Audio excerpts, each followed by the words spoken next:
My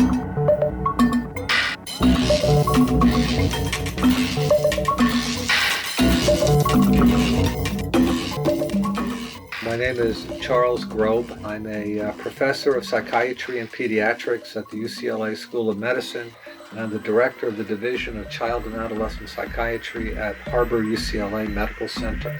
And on the side, I do some research.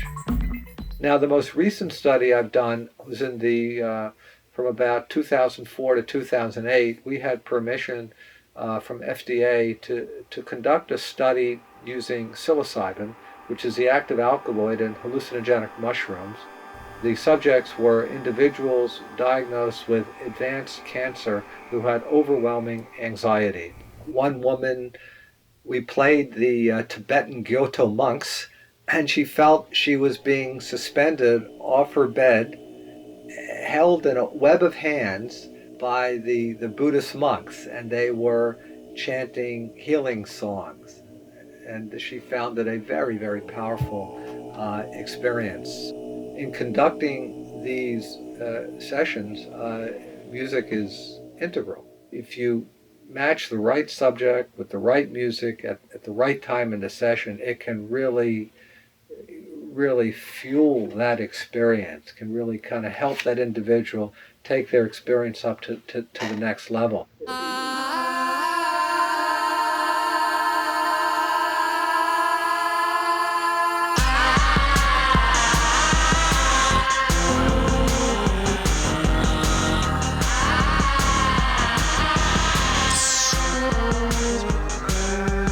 Definitely do a history of popular music through drugs, and I've actually done this in teaching. A lot of the stuff that gets played at the symphony, some very famous pieces by 19th century composers, were either about drugs, or the composers were themselves also experimenting with various types of narcotics and things like that. So that's a historical fact. The composer Hector Berlioz, 19th century French composer, one of his most famous pieces is called the Symphonie Fantastique, the Fantastic Symphony. There's all kinds of, sort of heavy metal type imagery of witches' Sabbath, the devil shows up. And the program of the symphony, it's actually a sort of narrative symphony, tells people that it is the result of an opium dream. So basically, Berlioz more or less claimed that the inspiration for the symphony, and actually what the symphony is about, partially has to do with taking opium. The marriage between drugs and music, it started with the blues guys, drinking and writing songs, lyrics about, and doing heroin, maybe even early jazz. I think that was the real marriage. And then the 60s was the child of that. At one point in the 50s into the early 60s, psychedelics were considered the cutting edge of psychiatric and neuroscience research. And in fact, many of the great discoveries in neuroscience originally came from laboratory studies using LSD as a probe. Suddenly, with Tim Leary's involvement and some others, suddenly the secret was out of the laboratory and into the mainstream culture. The counterculture in the 60s was not just a drug and music movement, it was a political movement, it was a social movement where the music and the drugs fueled people into really standing up for themselves and standing against these powers that were really suppressing them. One of the things that happened in the 1960s is, under the influence of these psychedelics and this sort of countercultural explosion, there was, for a while, a kind of dissolving of the racially marked boundaries of musical style. It was a time of very rapid change, and these are catalysts of change. And I think given the uncontrolled nature with which they were often used, it caused a great deal of alarm. Under the influence of psychedelics, popular musicians, the Beatles would be the classic example, they weren't the only ones, were so omnivorous in terms of the sounds they wanted to grab. That one of the things that LSD does is it, in the famous phrase, opens the doors of perception, right? And it sort of takes the filters down. And so suddenly any kind of sound became interesting. And the big consequence of this, I think, was that in the culture at large, people began to realize that this sort of pop music, this kiddie music, could actually be art.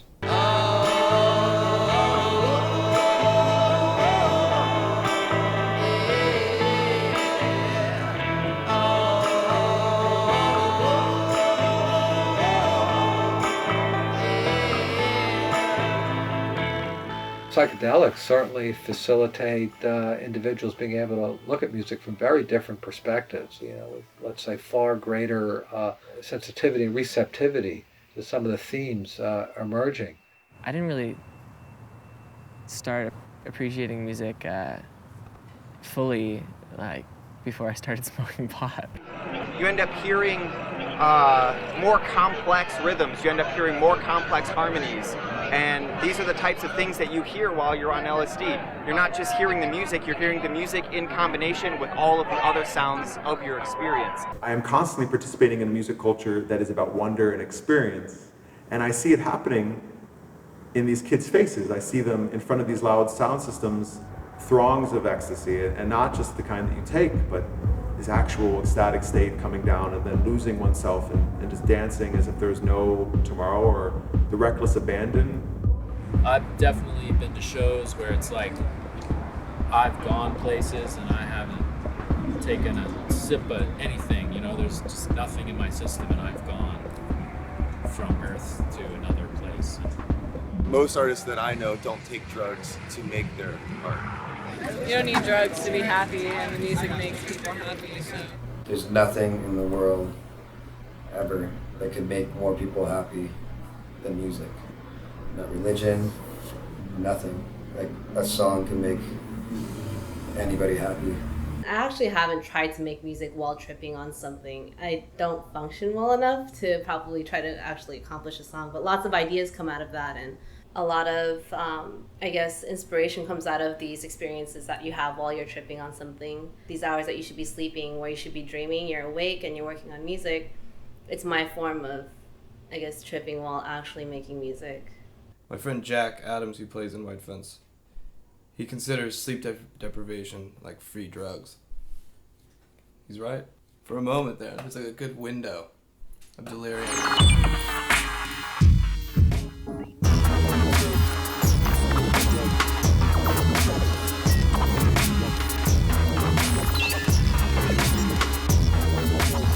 Psychedelic music was clearly linked with LSD and mushrooms, and it's like those two, like the effects of those drugs inform the type of music that people were making, and then people were making this music that's like recreating sort of the experience of the drugs. And I don't know which one comes first, do people start taking these drugs and then making, like slowing down all their fucking hip hop, or like did they start slowing it down and they're like, we need to come up with some kind of cough syrup drink that goes along with this shit? Like, this is too good. People are aware of what you might call almost an evolution of drug cultures. You can tell from the late 1960s and early 70s, Lester Bangs wrote a great piece about this, that people stopped taking LSD and began to take downers, quaaludes, and that's how you get the Stooges, and certainly that sort of sludgy heavy metal rock is that people are actually taking barbiturates, and the music starts to get much heavier. And so there seems to be a kind of almost triangular relationship between a kind of musical scene, a drug, and then a crackdown on that drug. The sound of music does shift. I think like if there was a new drug, there would be a new type of music or sound. It wouldn't just be a form of music, it would be a culture that would grow up around it. Just like skateboarding, you've associated with something that's far deeper. And so I think you give the rise to whole movements, basically. Isn't there something called like chill wave? I feel like that could be like a Xanax thing. What kind of sound does like ayahuasca make? That's some pretty dirty burner music right there.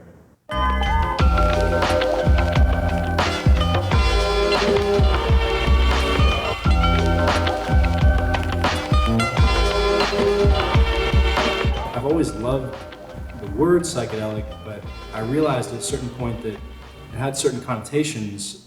I like to remind people of its actual meaning, which is mind manifesting. When I think of psychedelic, I think of sort of a loosening of the rules. It's sort of like an expansion of the consciousness. You don't necessarily have to worry about what's supposed to be. It's more about what you feel in the moment. I know a psychedelic has a weird ring to it now. People are like, oh God, fucking, I think my psychedelic is rooted in reality. Like singing about a transvestite is more psychedelic to me than reading lyrics about like a strawberry that ate a cat. Music, it's weird. I mean, it's hard to label things psychedelic anymore. It's all pretty much trippy. You know, from a Britney Spears song to a techno song to somebody that uses too much reverb or shitty recording techniques. So I was in my room and I heard a baby crying, and I thought, oh, it's like 3 a.m. Like it's kind of late. And then I forgot about it, and then it started crying again, and then I heard a gunshot, and then the baby stopped crying. Obviously unrelated, but it just was a very funny thing. Baby crying, gunshot, no more baby. Psychedelic. It's horrible, man. I'm sorry. Terence McKenna actually once said that the psychedelic experience, fundamentally, if you break down all these sort of differences and find just the similarities, that it's about boundary dissolution. And I think sex, drugs, and music really, beyond just rock and roll, all have this aspect of boundary dissolution. In today's world, yeah, it's more like sex, drugs, and dubstep, you know.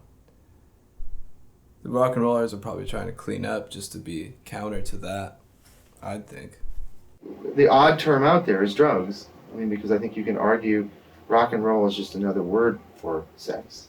It's the third one of that trinity, which is arguably the sort of revolutionary one. You know, because you move from sex, drugs, and rock and roll, which is kind of fun, to like the MC5, which is rock and roll, dope, and fucking in the streets. You know, so it's like, okay, we had the rock and roll, then you add the dope, and then it's in the streets, and civilization breaks down.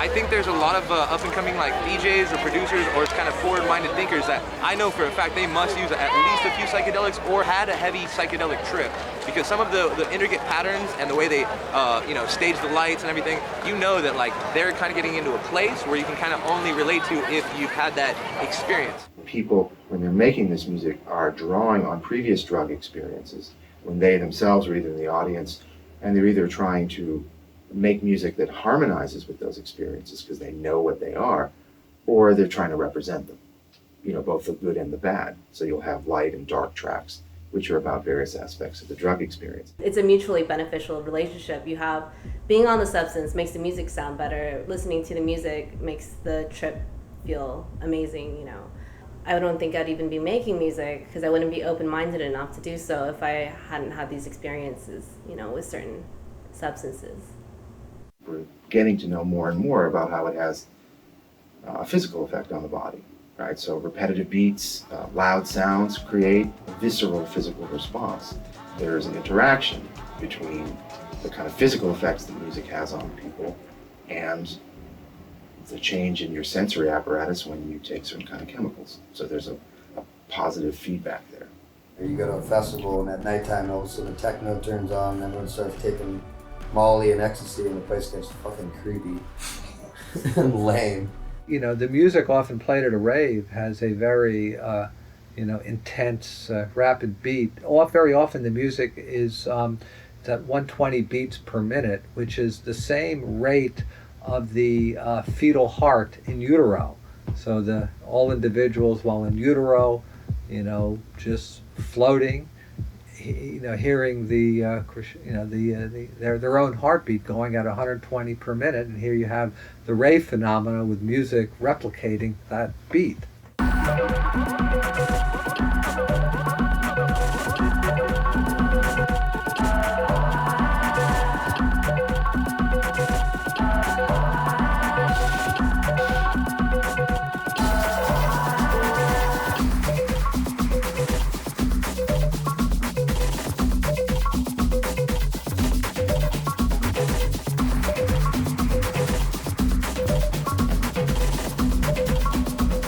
The music can be your substance. The music can be your serotonin injection. It can be your adrenaline, if you choose it to be.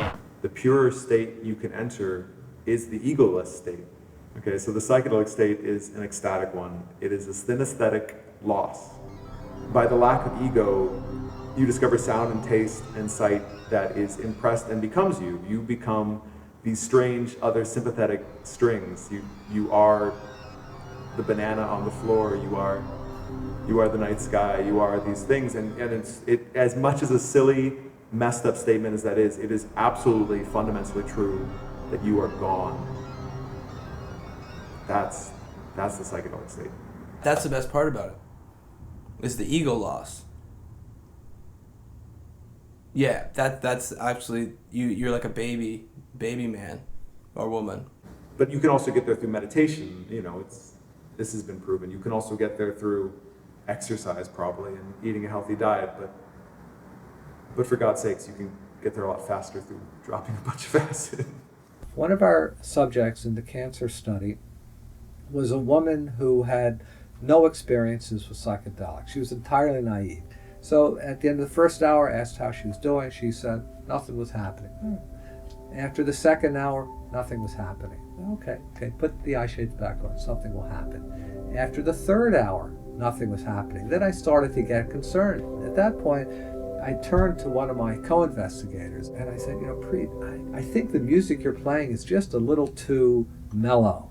I think we need something with a little more oomph to it. So he said, well, down in my car I have Dead Can Dance. I said, oh, that's perfect. It has a lot of dissonance to it. I felt this lady needed to be challenged a little bit more. We pop it in the CD player, and within a couple of minutes, the floodgates had opened and the tears started to stream down her face. And she was crying because during her father's lifetime, she had never been able to tell him she loved him, even though she deeply loved him, but they were not a expressive family. So she was crying for the lost opportunity. That powerful experience, and I think that cathexis with her departed father within her visionary state really helped her to maintain far more stable mood regulation and better morale and less anxiety. There's a concept that sociologists use, and it's also relevant to popular music studies, which is called internal tourism. For large sections of the working class in an industrialized society, it's not really possible to go to the Cayman Islands or take a trip to Hawaii. There is a sort of social rhythm of working hard 5 or even 6 days and then having a blowout on those days of rest. So the classic example of this is the mod subculture of the 1960s. On the weekends, you'd start on Friday and you'd start popping amphetamine pills because you wanted to party non-stop for the whole weekend because that was your vacation. So there's a strong desire during these internal tourism outbreaks to free the body. I mean, I remember the day that my G.I. Joe stopped talking. It's a sad day. And I seriously think you try to get that back in whatever you do moving forward from there. That imagination is like free entertainment, How bad do you want that back? I'd rather have that than any fucking movie in the world. Really, that's what we're all looking for when we sort of, delve into any of these things. It's we're looking for this sort of ecstasy of dissolution. It's reality TV.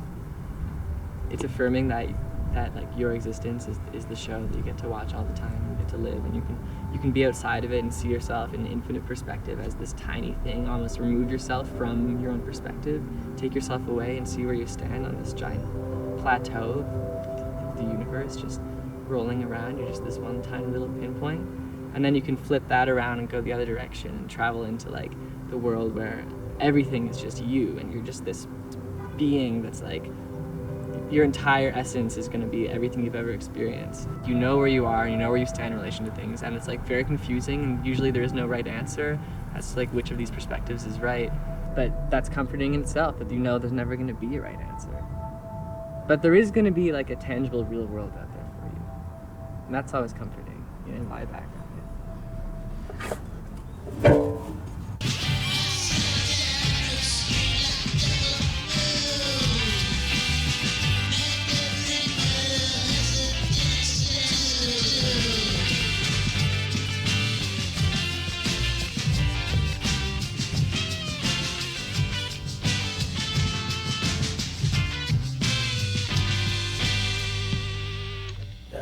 drugs. Right.